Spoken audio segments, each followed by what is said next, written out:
റസൂലുള്ളാഹി സ്വല്ലല്ലാഹു അലൈഹി വസല്ലം പൂർവികനായൊരു മനുഷ്യൻ്റെ കഥ പറഞ്ഞു. നിങ്ങളുടെ പൂർവികരിൽ ഒരാളുണ്ടായിരുന്നു. അദ്ദേഹം വലിയ കുറ്റവാളിയാണ്. ധാരാളം തെറ്റുകൾ ചെയ്തു പോയൊരു വലിയ പാപിയായ മനുഷ്യനാണ്. അദ്ദേഹം മനസ്സിലാക്കി, ഞാൻ അള്ളാഹുവിൻ്റെ അടുക്കൽ ചെന്നാൽ അള്ളാഹു ഒരിക്കലും എനിക്ക് പുറത്തു തരില്ല, എന്നെ പടച്ചും ശിക്ഷിക്കുമെന്ന് മാത്രമല്ല, ആരെയും ശിക്ഷിക്കാത്ത രീതിയിൽ അവരെന്നെ ശിക്ഷിക്കും. അത്ര വലിയ തെറ്റുകൾ ഞാൻ ചെയ്തിട്ടുണ്ട്, എനിക്ക് അള്ളാഹുവിൻ്റെ മുമ്പിൽ ലക്ഷ്യം ഉണ്ടാവില്ല. അങ്ങനെ ആ മനുഷ്യൻ മക്കളെ വിളിച്ചു പറഞ്ഞു, മക്കളെ, ഞാൻ മരിച്ചു കഴിഞ്ഞാൽ നിങ്ങൾ എന്നെ കബറടക്കരുത്, എൻ്റെ ശരീരം നന്നായി കത്തിച്ച് ചാരമാക്കണം. എന്നിട്ട് ആ ചാരം നിങ്ങൾ നദിയിലും മറ്റൊക്കെ വിതറണം.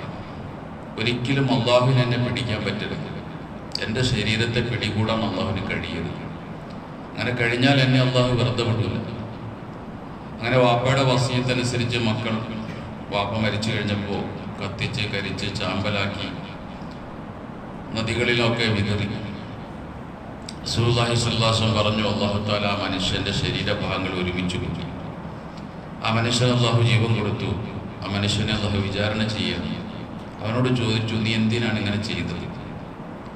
അപ്പോൾ അയാൾ അള്ളാഹുവിനൊക്കെ പറഞ്ഞു, പടച്ചോനെ, നിന്നെ പേടിച്ചിട്ടാണ്, നീ എന്നെ ശിക്ഷിക്കുമെന്നുള്ള ഒരു പേടിയുടെ പേരിലാണ് ഞാൻ ഇങ്ങനെ ചെയ്തത് എന്ന് പറഞ്ഞു. അള്ളാഹു പറഞ്ഞു, കഥ വഫറത്തുലക്ക, ഞാൻ നിനക്ക് പുറത്തു വന്നിരിക്കുന്നു, നീ ചെയ്തതൊക്കെ ഞാൻ പുറത്തു വന്നിരിക്കുന്നു.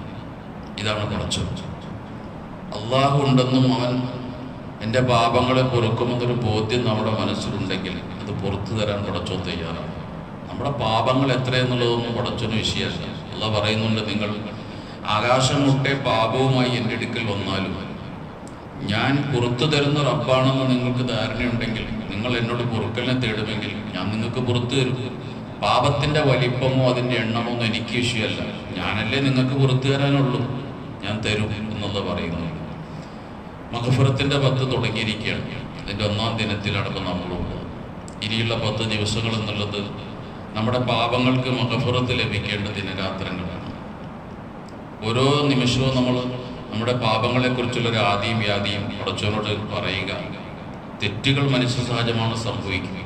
പക്ഷേ ഗഫൂറായ ഒരു റബ്ബ് നമുക്കുണ്ട്. അവൻ കാരുണ്യവാനാണ്, അവൻ മഗ്ഫിറത്ത് നൽകാൻ തയ്യാറാണ്. അവന് പാപങ്ങളുടെ വലിപ്പം വിഷയമല്ല.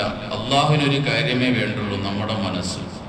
തുറന്ന മനസ്സോടെ പടച്ചോനെ സംഭവിച്ചു പോയി, അരുതാത്തതാണ്, എനിക്കറിയില്ല, സംഭവിച്ചു പോയി, നീ എനിക്ക് മാപ്പ് തരണമെന്ന് പറഞ്ഞാൽ അള്ളാഹ് പൊറുക്കാത്തൊരു പാപമില്ല. ആർക്കും അള്ളാഹു തആല മഗ്ഫിറത്ത് കൊടുക്കും. 99 ആളെ കൊന്നയാൾക്കും അള്ളാഹ് പുറത്തു കൊടുത്തു. ഇന്ന് ലോകത്തെ ഏറ്റവും വലിയ ക്രൂരനായി നമുക്ക് പറയാൻ കഴിയുന്നത് ഇസ്രായേലിൻ്റെ പ്രധാനമന്ത്രിയാണ്. ആ മനുഷ്യൻ ഈ സമയത്ത് കലിമ ജില്ലയിൽ അയാൾക്കും അള്ളാഹ് പുറത്തു കൊടുക്കും. അള്ളാഹുവിനൊന്നും വിഷയമല്ല. അവൻ്റെ അടിമകൾക്ക് മഗ്ഫിറത്ത് അള്ളാഹുവിൻ്റെ ഔദാര്യമേ അള്ളാഹു തആല കൊടുത്തുകൊണ്ടേയിരിക്കും. അതുകൊണ്ട് നമ്മുടെ പാപങ്ങളെക്കുറിച്ചുള്ള ഒരു ചിന്തയാണ് ഇനിയുള്ള ദിവസങ്ങൾ നമുക്ക് ഉണ്ടാകേണ്ടത്. അസ്തഗ്ഫിറുല്ലാഹൽ അദീം, ഇസ്തിഗ്ഫാർ അധികരിപ്പിക്കുക, മഗ്ഫിറത്തിൻ്റെ വചനങ്ങൾ നമ്മൾ അധികരിപ്പിക്കുക, മനസ്സിൽ തൗബ ഉണ്ടായിരിക്കുക. അതോടൊപ്പം തന്നെ തൗബയുടെ ഷർത്തുകൾ 4 എണ്ണമുണ്ട്, അത് നമ്മൾ പൂർത്തീകരിക്കുകയും ചെയ്യും. മനുഷ്യരുമായി ബന്ധപ്പെട്ട പാപങ്ങൾ പൊറുക്കണമെങ്കിൽ മനുഷ്യരെ കൊണ്ട് പൊരുത്തപ്പെടിപ്പിക്കണം, അല്ലാതെ അള്ളാഹ് പൊറുക്കൂല. അള്ളാഹിനോടുള്ള പാപങ്ങൾ പടച്ചവനോട് പറഞ്ഞാൽ മതി. അതോടെ ഷർത്തുകൾ പൂർത്തീകരിച്ച് നമ്മൾ തൗബയ്ക്ക് വേണ്ടി തയ്യാറാകുക. അള്ളാഹു തആല നമ്മുടെ പാപങ്ങൾക്കെല്ലാം മഗ്ഫിറത്ത് നൽകി അനുഗ്രഹിക്കുമാറാകട്ടെ.